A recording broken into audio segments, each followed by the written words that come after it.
never thought the word dead could sting until it came from someone who calls me mother. That afternoon, the air in the living room felt heavy, not because of the heat, but because of the silence that hung between us. I had just finished folding the laundry, my hands trembling from arthritis, when I heard her voice behind me, low but sharp enough to slice through the quiet. "She's just dead weight, Michael. You know it." She didn't know I was standing at the doorway. My daughter-in-law, Clara. The woman my son married 3 years ago. The woman who smiled sweetly in front of me but rolled her eyes the second I turned away. My son, my only child, didn't say a word. That silence, it broke something inside me. I remember gripping the edge of the table, my fingers pressing into the wood so hard I could hear my pulse in my ears. Dead weight. That's what I had become in my own home. I went back to my room slowly, my slippers barely making a sound on the old tiles. I didn't cry. Not yet. Not until I sat on the edge of my bed, staring at the framed photo of Michael on his graduation day, the one where I stood beside him, proud, teary-eyed, believing he'd always protect me. I whispered to the photo, "What happened to you, my boy?" That night, I couldn't sleep. I heard them whispering again in the living room, their voices muffled but tense. Clara's tone was cold, almost calculated. "She's taking up space, Michael. We could rent this house and move somewhere better. But she won't go." I froze. That's when I noticed something I hadn't before. My own heartbeat sounded like it was echoing inside an empty shell. The next morning I made tea for them like I always did. I stirred sugar slowly, pretending not to notice how Clara looked at me like I was an unwanted guest overstaying her welcome. When I handed Michael his cup, he didn't meet my eyes. That silence was louder than anything. By noon, I had made my decision. If they thought I was dead weight, I'd make them see how much I'd carried all these years, and I'd do it quietly, without a single shout.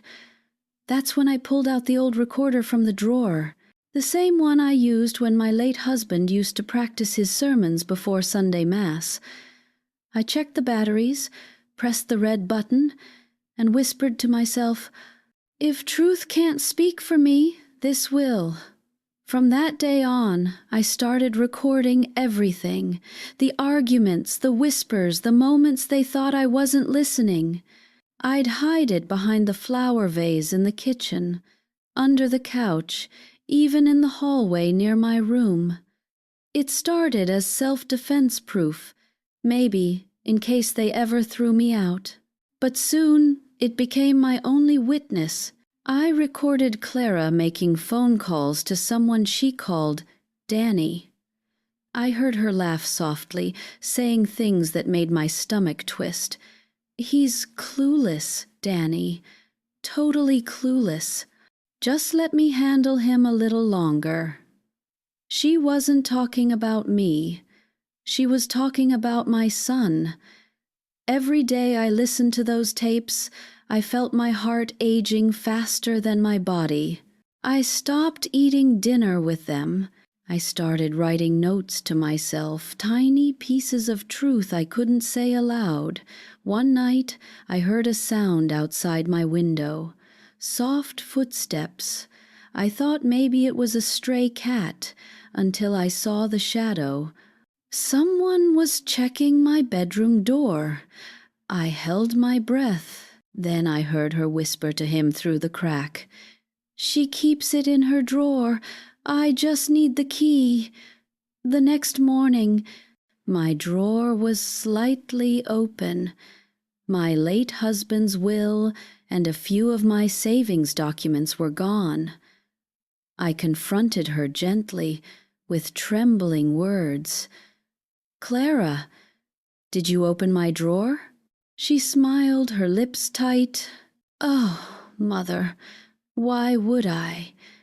You must have forgotten to close it." Her voice dripped with sweet poison. I said nothing, but that night I placed a new recorder near her purse. I wanted the truth to find its own way out. A week later, it did. I caught her talking to someone again, this time clearer than ever. Once she's gone, everything's ours. The house, the pension, she's holding on for nothing. That sentence, it felt like someone pushed a knife through my chest. I couldn't cry anymore. I was numb. I played that recording again and again, sitting in the dark. My son was in the next room, sleeping peacefully beside her. I thought of waking him. I thought of showing him everything. But then I remembered he had heard her call me dead weight and said nothing. So I waited.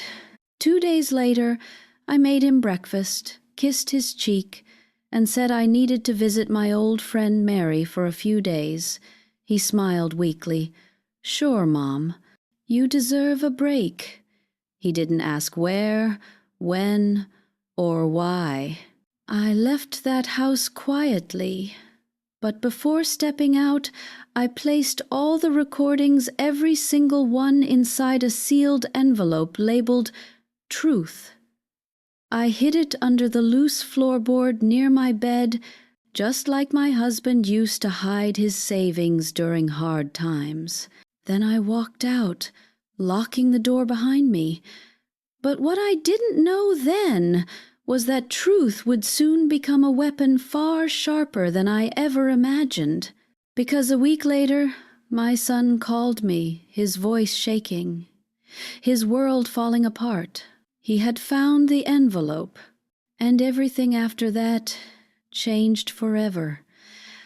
The call came just before dawn, when the house is more honest than people are. I was awake already, sitting upright with the blanket pulled to my chest, the edges of my old rosary cool between my fingers. The phone trembled on the nightstand as if it knew what it carried. "Mom," Michael said, breathless. "Mom, where are you?" "At Mary's," I answered, watching how the gray light crept along the curtain like a secret. "What's wrong, my boy?" A pause, a swallow. Then his voice took on that old quiver, the one from childhood when he scraped his knees and tried not to cry. "I found it." "What did you find?" "The floorboard. In your room. The envelope. Truth." The word cracked in his throat. "Mom, what is this?" I closed my eyes. The rosary beads pressed little moons into my palm. "It's what you didn't want to hear," I said softly, "but what you needed." Static breathed in my ear. Then, "Come home." I traveled with my heart lodged somewhere near my collarbone. Every street sign looked like a warning, every traffic light an interrogation. The sky had the color of bruised fruit, an omen tone that made the day feel not quite right.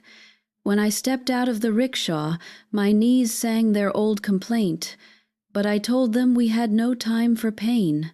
The gate squealed, a sound Clara always said we should oil but never did.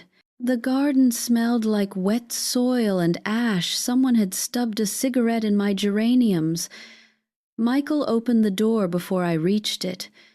His eyes were swollen, as if he'd been negotiating with sleep and lost. He didn't hug me. He just stood there, raw and young again, and said, "Tell me it's not true." I stepped into the house that once knew only one owner, me, before life handed it to shadows. The living room was too tidy, like a stage just before a performance. On the coffee table lay the recorder and the envelope, both opened like wounds. "It's true," I said. Every word she said when she thought I was invisible. He ran his hands through his hair, leaving it in ragged lines. She said you were that. He couldn't repeat the phrase. She said we'd rent the house, move away, that. He stopped. She said I'm clueless.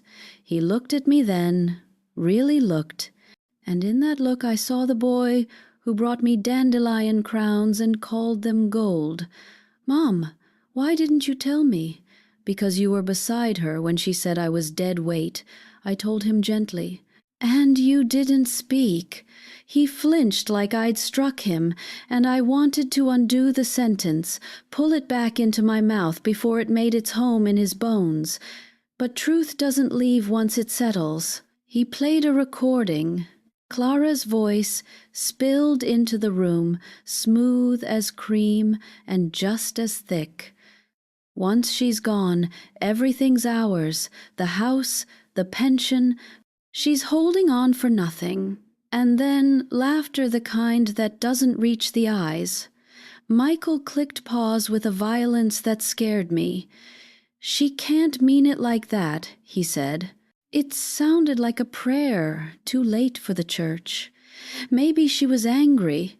Maybe there's more, I said. We listened to the one where she told Danny to wait, that the money would come. The one where she said she could get the key. The one where she practiced my voice for the bank, her tone bending around my name like a thief around a lock.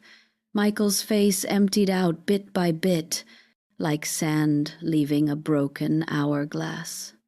When the last recording died into silence, he sank onto the sofa and pressed his palms together the way his father used to when he was deciding whether to forgive or to fight. "How long, Mom?" he asked. "How long have you known?" "Long enough to grow tired of hoping it was a misunderstanding," I said. "And the drawer?" he whispered. "Your will. Your documents, she took them?" "She wanted leverage," I said. "People take keys when they don't trust doors." He stood abruptly. "Where is she?" The bedroom door down the hall clicked open like an answer. Clara stepped out in a dressing gown that looked soft to the eye and rough to the soul. Even at this hour, she painted her face with gentleness powder, gloss, a blush that pretended innocence. "Oh," she said, surprised but not shaken. "You're back." Michael turned to her with a voice I barely recognized, neither son nor husband, but something forged. We listened. She glanced at the table, saw the recorder, the envelope, the air itself, pointing fingers. She blinked slowly, then walked toward us with the calm of a cat that knows it can leap. "I can explain." "Explain once she's gone?" I asked, and my voice didn't waver. "Explain the pension you counted while I made you tea?" She tilted her head, the gesture she used when waiters made mistakes. "You misunderstood. I was venting. You know how stressful it's been. With the bills, with the repairs. With Danny?" I asked, and the name made her mouth still. "Is he a bill too?" Michael flinched again, a wince that was almost a nod. "Who is Danny?" Clara did a thing I had seen only once, when a stray dog cornered a rat in our alley. She decided not to run. "A consultant," she said smoothly, "helping me with some investment options. Options that begin when my mother is gone." Michael's voice fell to the floor like a breakable plate. "Clara." She stepped toward him. "Baby, listen." He stepped back. She noticed the space he created and tried to fill it with words. "You know how your mother is?" she said, and looked at me as if I had volunteered to be the villain. "She forgets where she keeps things. She leaves the gas on. I recorded you." I said. I don't forget recorded things. Clara's eyes flashed. A tiny lightning no one else would see if they hadn't lived with storms. She turned to Michael. She's manipulating you, she hissed. This is what she does. She guilt trips. She... Stop, he said, and the word was an iron bar. Stop talking about her like that in her house. Clara folded her arms, then unfolded them, then folded them again. Fine. You want the truth? She asked. I was frustrated. Your mother is... It's difficult living with someone who watches you, who judges you. I said things I shouldn't have said, but you... She leaned in. You knew we needed money. You knew the roof... We could have sold the car, he said. We could have taken a loan. We don't sell my mother. Silence again, the kind that arrives not empty but crowded with everything you've ever ignored. She looked at him as if he had betrayed a script she wrote for him without his consent. I watched my son choose, and the choosing looked like it hurt. He rubbed his temple. Where are Mom's documents? He asked finally, tired more than angry. Her will, the bank papers, where did you put them? Clara's chin lifted, a small rebellion. I don't know. You told Danny you had them, I said. Shall I play it again? Her eyes darted to the hallway, to her purse, to the front door, the geometry of guilt. Then she sighed as if she were the injured one. Fine. They're in the wardrobe, top shelf, blue folder. Happy? Michael moved down the hall like a man walking into a dream he didn't want. I heard drawers, the thud of a box, the crinkling of a plastic sleeve. He returned with the folder, laid it on the table, and opened it carefully. Like a fragile body, there was my will, creased as if it hadn't been folded by love. There were the bank statements, notes in someone else's handwriting, sprinkled in the margins like weeds. He looked up at Clara. You forged her signature. Just a sample, she said too quickly. Just to practice in case... In case what? He whispered. In case she died before we could ask her permission? I had thought grief after my husband would be my last big grief, the final ocean I would have to cross. But watching my son's face crumple into something I could not smooth with a kiss, this was another ocean, colder. Michael, I began, but he shook his head. I need to think, he said. And for a second I saw him at 16, studying for exams, pushing me away to make space for answers. Clara seized the gap. Think about our future, she rushed. Think about the baby. The room turned its head. The word hovered between us like a moth drawn to a flame it didn't understand. What baby? Michael asked. She touched her stomach, barely, theatrically. I was going to tell you tonight. It's early, but we're pregnant.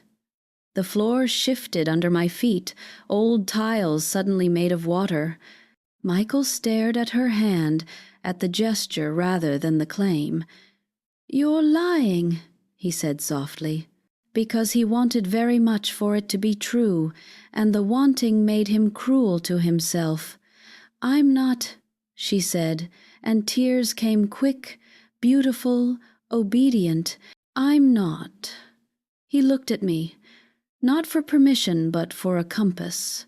And I, who had always prided myself on finding north, felt every direction arguing inside me.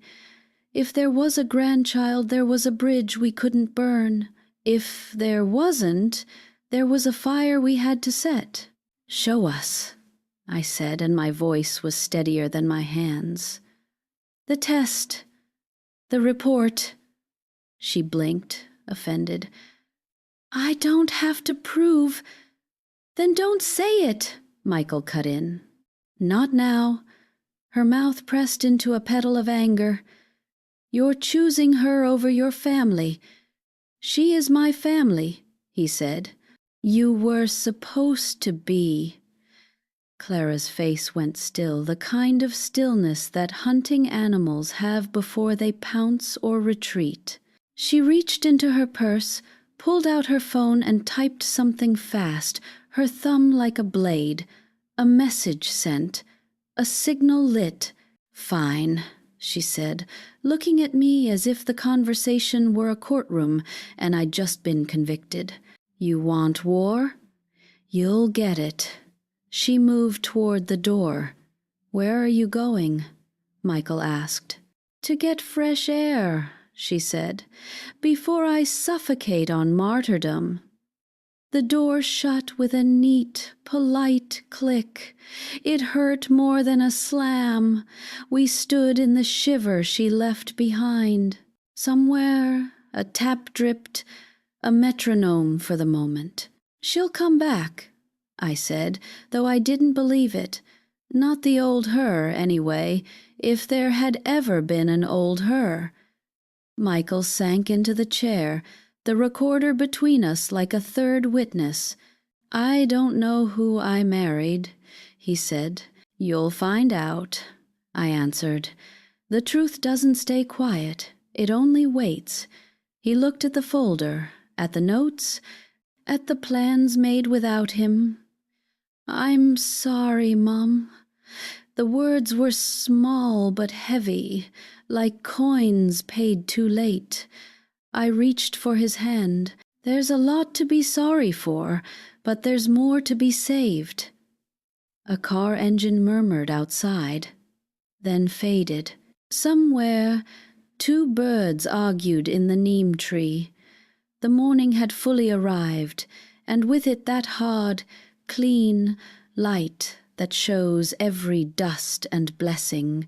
Michael stood and squared his shoulders, and for an instant I saw his father there, the same line of jaw, the same impossible hope. Let's do this properly, he said. No secrets, no shouting. We gather everything we know, and we make it right. I nodded, though my heart knocked at my ribs like a visitor who'd forgotten the address. I thought of the word Clara had used for me, the one that had opened this door. Dead weight. I felt the weight of years on my bones, but it wasn't dead. It was anchor. We turned to the table, to the evidence, to the mess. And before we could pick the first paper, the bell rang one bright, startled peal like the day itself had decided to testify. The bell echoed through the house like a warning, sharp, cold, and far too early for visitors. Michael and I froze. He looked toward the door, his hand still resting on the folder. I felt that same chill crawl up my spine that I used to feel when I was young, and someone knocked at the door after dark, as if news itself had come to visit. He moved first. Stay here, Mom. But I didn't. I followed, slow but steady, my hand sliding along the wall for balance. Through the window glass, I saw a man standing at the gate, tall, dark jacket, holding something in his hand. A phone. He looked restless, glancing toward the car parked across the street. When Michael opened the door, the man lifted his eyes with a smile that didn't belong on a stranger's face. Michael? Yes? I'm Danny, he said. The name hit me like a slap. So he wasn't just a voice on the recorder anymore. He had skin, a face, and the audacity to stand at my door. Michael's body tensed. What are you doing here? What are you doing here? Danny's tone was smooth, professional, but something about his grin made my stomach twist. Clara asked me to drop off some papers. She said it's urgent. Where is she? I asked from behind Michael. He looked at me briefly, perhaps realizing who I was, and his smile faltered for a second. She's fine. Just needed to cool off. Michael reached for the envelope in Danny's hand, but Danny didn't let go immediately. His grip tightened, as if those papers carried more than ink. She also wanted me to remind you to stay calm, he said slowly. She's worried. Michael pulled the envelope free. Tell her we'll handle this ourselves. Danny's eyes flicked to me again. Be careful what you record next time, he said under his breath. That's when I knew. He wasn't just some consultant. He was part of it. When Michael closed the door, my heart was thudding against my ribs so hard it hurt. Did you hear that? I asked, voice shaking. He knows about the recordings. Michael tore open the envelope. Inside was a single document, my will, rewritten in perfect forgery. But this one had already been stamped. Mom, he whispered. This looks official. I took it in trembling hands. My name was printed in ink that wasn't mine. My signature curved like an imitation of my life, close but hollow. It was dated 3 weeks ago. I didn't sign this, I said. I know, Michael said softly. But someone did. The next hours blurred. Michael called the family lawyer, explaining through half-truths. I sat at the table, the recorder beside me like a faithful soldier, watching the morning grow crueler through the window. Clara's perfume still lingered on the couch. Her scarf lay draped over the chair, mocking me with its calm. When Michael hung up, his face was white. The lawyer says this version was submitted for verification already, he said. If the registrar confirms it, it could override your old one. Override? It would transfer ownership of the house to Clara. For a second, everything inside me went silent, my pulse, my breath, even my thoughts. Then the sound came rushing back all at once. She's trying to erase me, I whispered. Michael sank beside me, his hand trembling on mine. Not while I'm here. We spent the day gathering proof. The recordings, my ID copies, the original signed documents from the lawyer's file, which he emailed to us immediately. Michael was quiet through it all, too quiet. I could see the guilt in the slope of his shoulders. By evening, the sun had turned red outside, bleeding its light across the walls like a warning. That's when Clara came back. She entered without knocking, without shame, as if she had only gone out for milk. Oh, she said softly, looking at the papers spread across the table. You've been busy. Michael stood up so quickly the chair scraped against the floor. Where did you go? To think, she said, and to make arrangements, since apparently we're airing our dirty laundry now. I stared at her, unable to believe how easily she looked composed. You forged my will.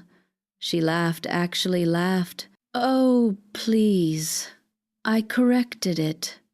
You've been wanting to leave everything to him, haven't you? I just made sure it would actually happen. You put your name on it, I said. She shrugged. Technicalities. We're family, aren't we? What's his is mine. Michael's jaw tightened. Not anymore. Clara's eyes turned to him, sharp and wounded. So that's it? After everything, you're taking her side? She's my mother, he said quietly. You called her dead weight. You stole from her. You lied. What side do you think there is? For the first time, her mask slipped, her voice cracked, raw and angry. I did what I had to do. You think I liked living under her shadow.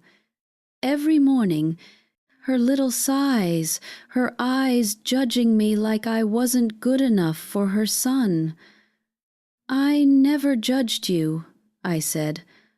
I wanted to love you. She turned to me, tears flashing. No, you wanted to own him.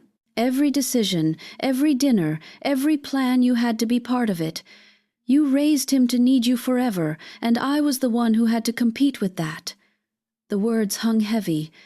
I didn't have an answer. Maybe some part of it was true. Mothers do hold on too tightly sometimes. But this wasn't love versus freedom. This was cruelty dressed as resentment. You could have spoken to me, I whispered. You didn't have to destroy me. Clara wiped her cheek roughly. It's too late for that now. Michael moved closer. What are you planning, Clara? She met his eyes, cold now. I don't need to plan anything. I already filed the new will, and Danny made sure it's in process. Try stopping it. Then we will, I said. Something dark flickered in her eyes. You won't make it that far. And then she turned and left. The slam of the door shook dust from the old frames on the wall. Michael stood there, speechless. What does that mean? I didn't answer. My mind was racing. I reached for the recorder, not the old one, but a new digital one Michael had bought years ago. We record everything now, I said, every word, every visit, until this is over. He nodded. That night, we double-locked the doors and kept the lights low. I sat awake in the living room, listening to the faint hum of the refrigerator, the occasional bark of a stray dog outside. I thought of my husband, how he used to say, "Evil never sleeps, it just plans quietly." He had been right. Around 2 a.m. I heard something, a soft click at the back door. Not loud, not rushed, but deliberate. My heart leapt to my throat. I nudged Michael awake. We both stood in silence, holding our breath. Then footsteps. Someone was inside. The footsteps were slow, measured, not the shuffle of a thief, but the rhythm of someone who believed they had the right to be there. My old clock ticked like a frightened heart on the wall. Michael held a kitchen knife, his knuckles white against the handle. I reached for the recorder and pressed the red button, its tiny light, the only thing brave in the room. The sound moved closer.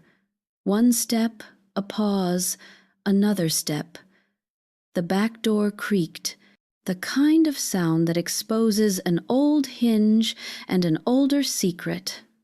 Michael whispered, "Stay behind me," but I was already standing beside him. Then a silhouette crossed the kitchen doorway. "Clara," Michael said, his voice low, almost pleading, "what are you doing?" She froze mid-step. In her hand was a small flashlight, its beam sliding over the tiles until it landed on us. Her face looked ghostly in the pale, light eyes wide, mascara smudged, mouth trembling but defiant. "I came for what's mine," she said. "What's yours?" I repeated. "What you stole?" She took another step. "You've ruined everything. I told Danny it would be simple, but you—" She pointed at me. "You couldn't just fade away, could you? You had to dig. You had to record." Michael's tone hardened. "What does Danny have to do with this, Clara?" She laughed bitter. broken. He was supposed to help me fix things. The debts, the loans, the house. Her voice cracked. You think you're the only one who's lost something? I was drowning, Michael. You wouldn't listen. And your saint of a mother sat there pretending to be kind while watching me suffocate. You forged her name, he said. You turned drowning into murder. Clara's breath came fast. I didn't mean for it to go this far, but Danny, he said once the papers were through, he'd pay off everything. He said, she stopped herself. He said what? I asked quietly. Her eyes darted toward the window, to the dark yard outside. He said he'd handle it if I couldn't. Michael frowned. Handle what? Before she could answer, there was another sound, a door latch snapping, the faint groan of hinges. Someone else was here.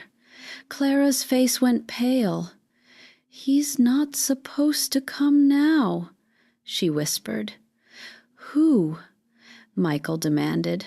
The answer came in footsteps again, heavier this time.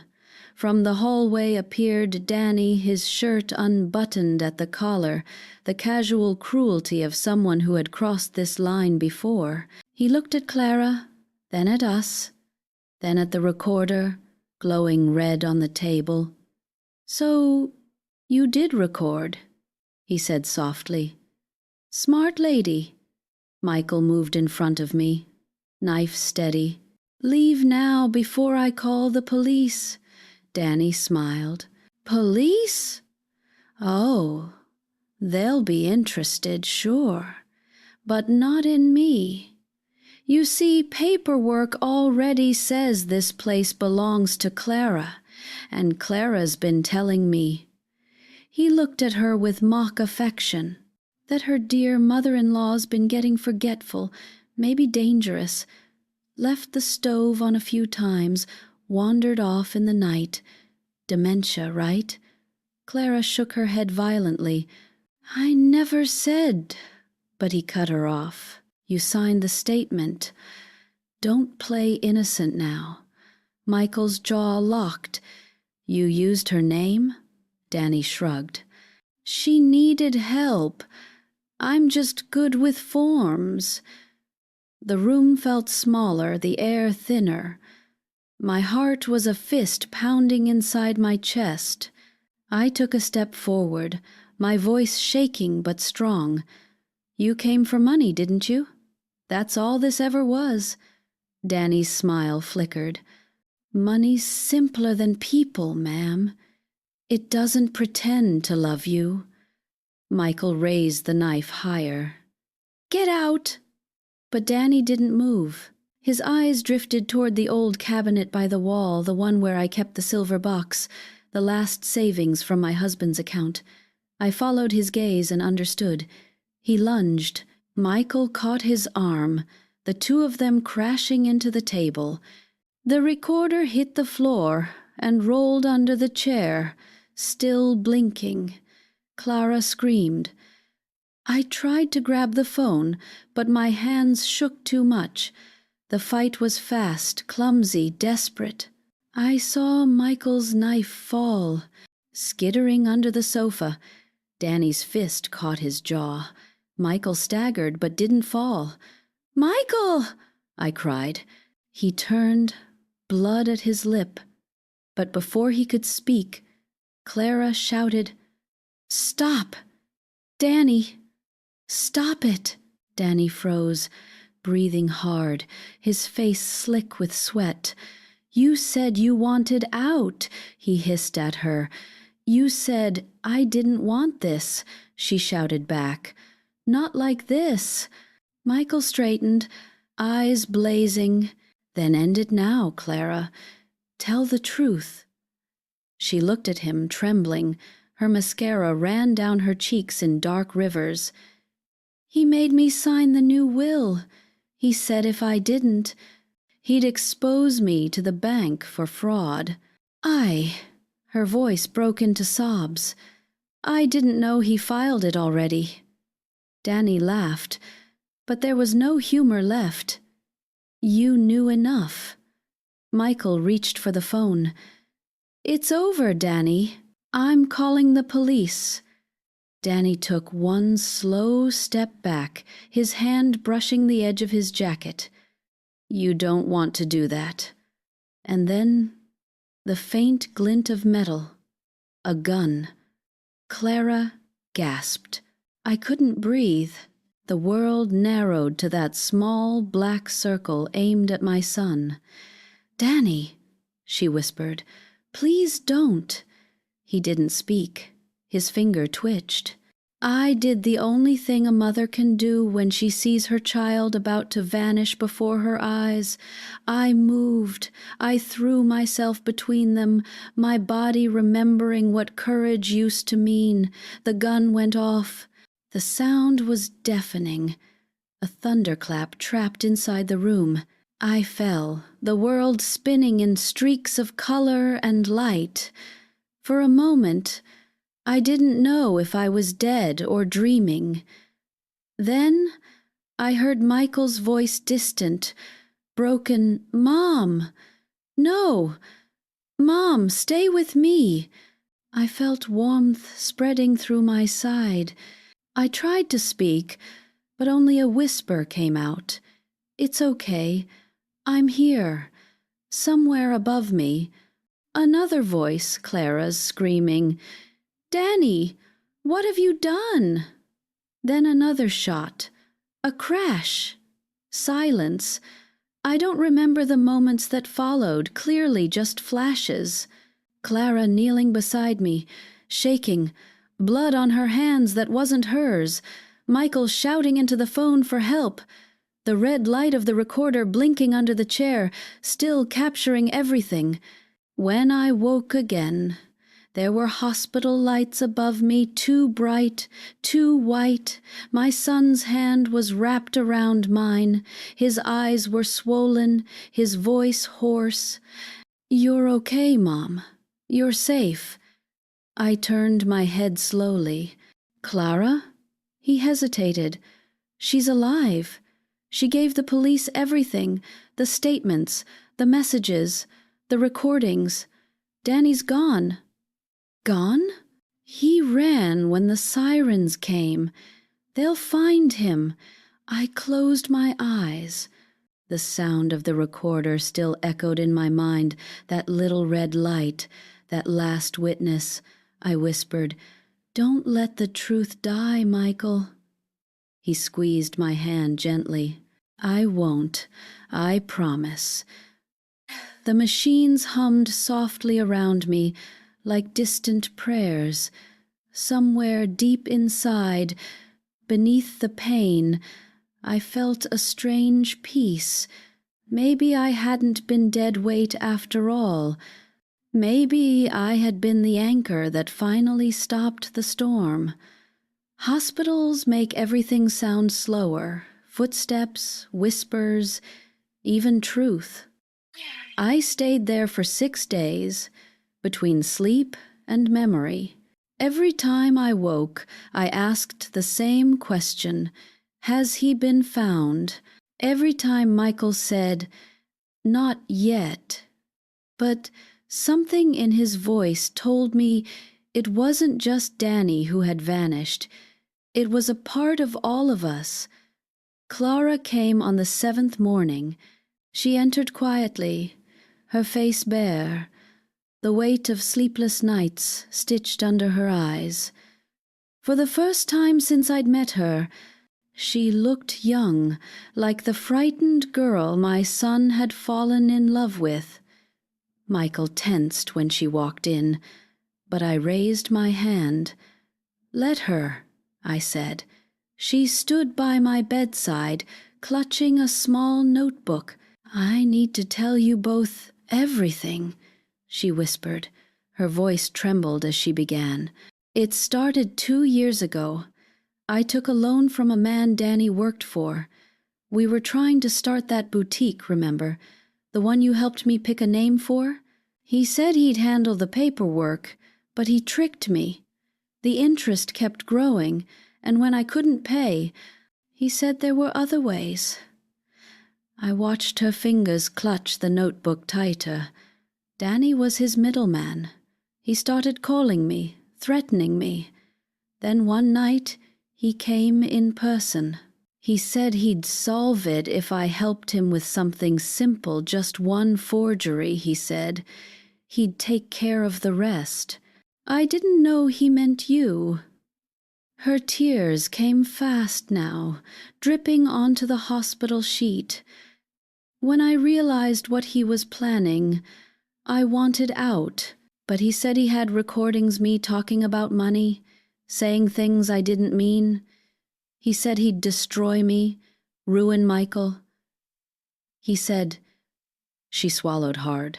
He said accidents happen easily with old people. Michael's hand tightened around mine. I could feel his rage trembling through his skin. I thought if I pretended to go along, I could buy time, Clara continued. But when I came that night, he followed me. I thought he'd just scare you. I didn't know he had a gun. I swear I didn't. The room was silent except for the steady beep of my monitor. I stared at her, at the woman who had almost destroyed us, yet somehow looked as broken as the rest of us now. "Did you tell the police?" Michael asked quietly. She nodded. "Everything.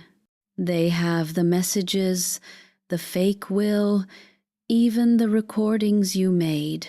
They're searching for him and for the man he worked for." Michael exhaled slowly, rubbing his temples. "You should have told me sooner." "I know," she whispered, but I was ashamed. For a long moment, no one spoke. Then I said, "Clara, shame's what we feel when guilt's too heavy to name. You've carried yours long enough." She looked at me, surprised. "After everything I did, you can still talk to me like that?" "I'm old," I said softly. "I've seen what hate does when it lingers. It's worse than any wound." Her tears fell again, silent this time. She placed the notebook on my bed. "These are all his messages, the dates, the threats. I wanted you to have them, in case you disappear too?" I asked gently. She hesitated, then nodded. "He's dangerous, and he won't stop. He wants the recordings destroyed. He thinks they lead to someone higher." "Higher," Michael repeated. "His boss, the one who funded all of this. Danny wasn't stealing just for money. He was laundering it through fake property inheritances. Our house was going to be one of them." My blood ran cold. "So it wasn't even about me." Clara looked at me with guilt. "It started with you, but it was never personal. That's what makes it worse." I stared at the ceiling for a long time. The fluorescent lights hummed softly above us, indifferent to human misery. "He wanted proof that I was losing my mind," I said at last. "That would have made the fake will easier to accept." Michael nodded slowly. "And Clara's signature on the affidavit would have sealed it." Clara looked down. "I signed it the day before he threatened me. I thought it was a business document." My throat felt tight, but my voice was steady. "Then you'll fix it. You'll testify. Not for me, for the truth." She nodded, wiping her face. "I already have." I gave them everything." Michael looked away, his jaw set. "You think that makes it right?"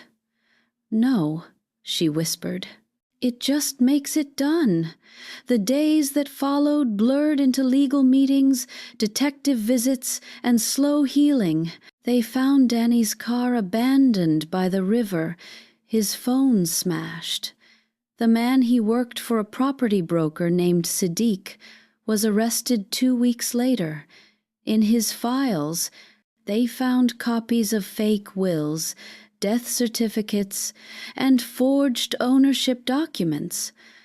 I wasn't the only target. There were dozens of us, old, widowed, forgotten. When the police came for my statement, they said my recordings were the strongest evidence. My voice, trembling as it was, had captured everything they needed. I never thought the sound of my pain would become justice, but it did. Clara testified. Her confession turned the case into something larger: organized fraud, elder exploitation, attempted murder. She faced charges too, but the court showed mercy. Her cooperation had saved others. The day she was sentenced, she turned to me in the courtroom, her eyes wet but calm. "I'm sorry," she said. "I really am." I nodded once. "Be better next time." Michael didn't speak. He watched her led away with a face carved in silence. That night, he sat by the window of our house, the same one she used to decorate with fairy lights, and whispered, "I don't even know if I hate her or pity her." I put my hand on his shoulder. Both. That's what loving the wrong person does.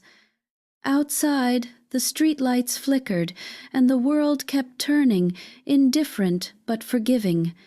In the weeks that followed, I healed slowly. The wound on my side faded to a scar, and the house began to feel like itself again. But some nights, when the wind pushed through the cracks, I still heard that word echo dead weight. And yet I smiled, because now I knew the truth. Dead weight doesn't drag you down, it keeps you grounded when storms come. It's strange how quiet life becomes after chaos ends. The silence feels thicker somehow, like the world is holding its breath, waiting to see if you'll forgive it. Months pass since the trial, but the echoes of that night never left the walls of my house. Every corner held a memory. Every object carried a whisper of what we'd lost and what we'd learned. The police returned my recorder last. It came in a sealed evidence bag, labeled neatly with my name in black ink. I remember holding it in my hands, feeling its small weight no bigger than my palm, yet heavy with everything it had heard. The officer who brought it back smiled politely. "This little thing," he said, "changed an entire case." After he left, I placed it on the table and just stared at it. For a long time, I couldn't bring myself to press play. The last time that red light blinked, it had recorded my scream, the gunshot, my son's voice breaking as he begged me to stay alive. But one afternoon, when Michael was at work and the house was too still, I did. The recording began with the argument, Danny's voice sharp, Clara's desperate, Michael shouting, and then my voice shaking but steady saying, "You came for money, didn't you? That's all this ever was." Then came the gunshot. I sat there, tears slipping down my face, listening to my own fear, my own courage, and when the silence arrived, I didn't stop the tape. I let it play to the end. There was a faint rustle, someone moving close to the recorder after the chaos. Then, faintly, a voice I hadn't heard before. "Get rid of it," a man said. "No one must find this." It wasn't Danny. It wasn't Michael. It wasn't the police. It was deeper, older, a voice with authority, calm, commanding. I froze. Whoever that was had been there after I lost consciousness. I rewound, played it again. The same sentence. A different kind of chill ran through me, the kind that doesn't come from fear, but realization. Danny wasn't alone that night. When Michael came home, I told him. We played the clip together, carefully, over and over, slowing it down until the voice felt close enough to touch. "Do you recognize it?" I asked. He hesitated, then whispered, "That sounds like Siddiq, the broker." But something in his tone didn't convince me. It wasn't quite certainty, more like doubt wrapped in fear. Over the next few weeks, he became restless again. Calls at night, papers spread across the table. "Just work," he said when I asked. But I had seen that look before, the same haunted stare his father used to wear when the world's weight became too much. One evening, as I walked past his study, I heard him murmuring on the phone. "No, I told you. She doesn't know," he said quietly. Then a pause. "She's not going to talk. She thinks it's over." I froze. When he ended the call and turned around, he saw me standing there. For a moment, his face softened into guilt, then hardened into something else, something I didn't recognize. "Who were you talking to?" I asked. "Just work," he said again, too fast. But my heart already knew. The way his jaw tightened, the way his eyes darted to the window. It wasn't work. It was protection or something darker. That night, I couldn't sleep.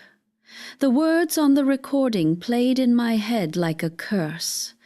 Get rid of it. By morning, the decision was made. I took the recorder, my old handbag, and a small envelope. I told Michael I was going to the church, that I wanted to pray for his father. He smiled tiredly and kissed my forehead. "You've been through enough, Mom," he said softly. "It's time you rest." But I didn't go to church. I went to the police station.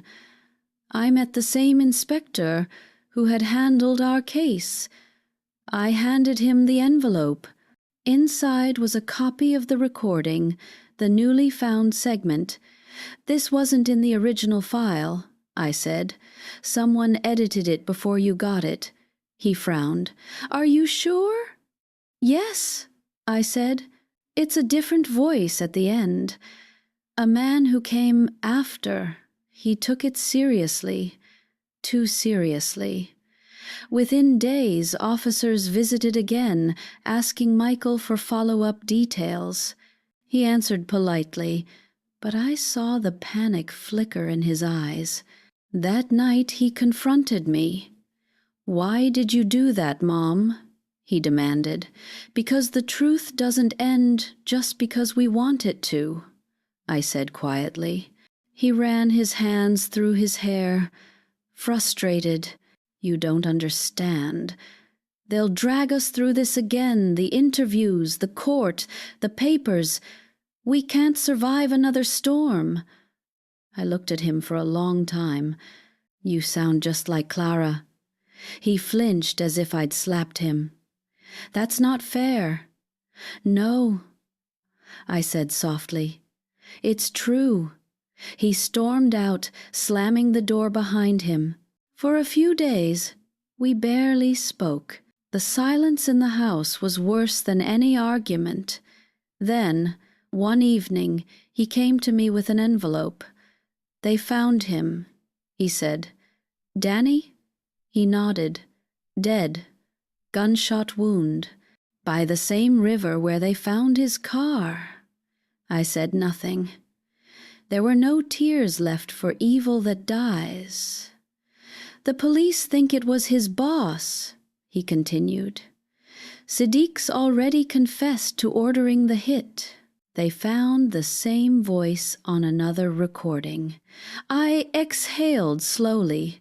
"So it's over?"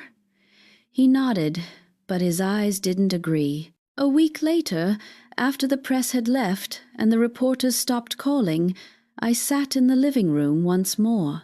The sun was setting through the curtains, golden and kind. I held the recorder one last time, feeling its familiar hum, and I pressed record. "My name is Margaret Hale," I began, my voice soft but clear. "I was called dead weight once, but the truth is the weight I carried saved us all. It carried proof, pain, and love that refused to die quietly." I paused, letting my breath settle. "If someone finds this, remember evil rarely starts loud. It begins with whispers, with people saying you're too old, too small, too useless to notice. But record it, remember it, because truth, no matter how heavy, is never dead weight." I stopped the recorder, sat back, smiled. Outside, I heard Michael's car pull in. I knew he'd come in, hug me, and maybe one day he'd understand why I couldn't stop chasing the truth, even when it hurt him. Because truth is a mother's last inheritance. I looked at the recorder again. Its red light blinked softly, as if alive. Then I opened the drawer, placed it inside next to my husband's photograph, and closed it gently. The past was over, but the truth would always be awake.